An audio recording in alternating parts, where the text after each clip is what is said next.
Embattled Georgia Senate candidate Herschel Walker is defiantly speaking out this morning, doubling down on his denial of a report that he paid for an ex-girlfriend's abortion. Take a listen to this. It's sort of like everyone is anonymous or everyone is leaking and they want you to confess to something you have no clue about, but it just shows how desperate they are right now. They see me as a big threat, and I know that, and I knew it when I got into this race, but they don't realize that I think they came for the wrong one. They energized me. All right, so that was Herschel Walker on Fox News earlier today. Coming 2 days after the Daily Beast published its story claiming the staunchly pro-life Republican got a woman pregnant in 2009 and paid for the procedure. The outlet, which did not identify the woman out of safety concerns, said it corroborated the details of the friend who she told at the time and who took care of her in the days following the procedure. That's according to both of them, by the way. NBC News, though, still has not independently confirmed this story. Joining me now is NBC News correspondent and moderator of Washington Week on PBS, Yamiche Alcindor, who's in Marietta, Georgia, for us. Also with me, Patricia Murphy, political reporter for the Atlanta Journal-Constitution, and David Jolly, former Republican congressman from Florida and an MSNBC political analyst. Yamiche, let me just start with you on this one, right? You hit the ground in Georgia just over the last 24 hours or so, trying to talk to voters there, seeing how they're reacting, right, to the fallout of all of this.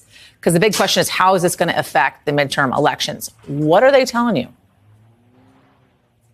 Well, as you mentioned, I'm here in Marietta, Georgia, about 30 minutes north of Atlanta. This was used to be a deeply red part of the state that's been shifting blue. I've been talking to voters about this October surprise in this Herschel Walker-Raphael Warnock race. And most of the voters that I've talked to say that there's is not this allegation of Herschel Walker paying for a woman who was carrying his child to have an abortion, that it's not swaying their vote one way or the other. If you are not a fan of Herschel Walker, this is not changing your opinion. I had a couple of voters who told me that they thought that he didn't have the character to serve in the U.S. Senate because of the domestic abuse allegations. But if you're a fan of Herschel Walker, this is also not swaying your vote, because I've been told by people, either one, they don't feel like there's enough evidence to really believe this woman's claims, or two, even if it is true, they are willing to forgive Herschel Walker because maybe he made a mistake in the past. Take a listen to what some voters told me. It doesn't impact my vote in this case. I haven't seen any evidence yet. I don't feel either way about him having the abortion. I think that was wrong. I don't agree with that at all.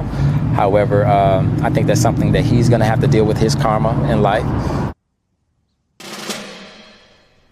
So very interesting there. That first voter who said he's not sure if there's a lot of evidence. He is not going to be voting for Herschel Walker. Said he hasn't been a big fan because of the domestic abuse allegations. But that second young man, that African-American man, he voted for Trump in 2020, former President Trump. Wow. And he told me even if the allegations were correct, even if everything is proven, Herschel Walker will have, he said, bad things in his background, which a lot of politicians have bad things in their background, and that he would not still vote for Raphael Warnock. So that tells you a little bit about what's going on the ground here in Georgia.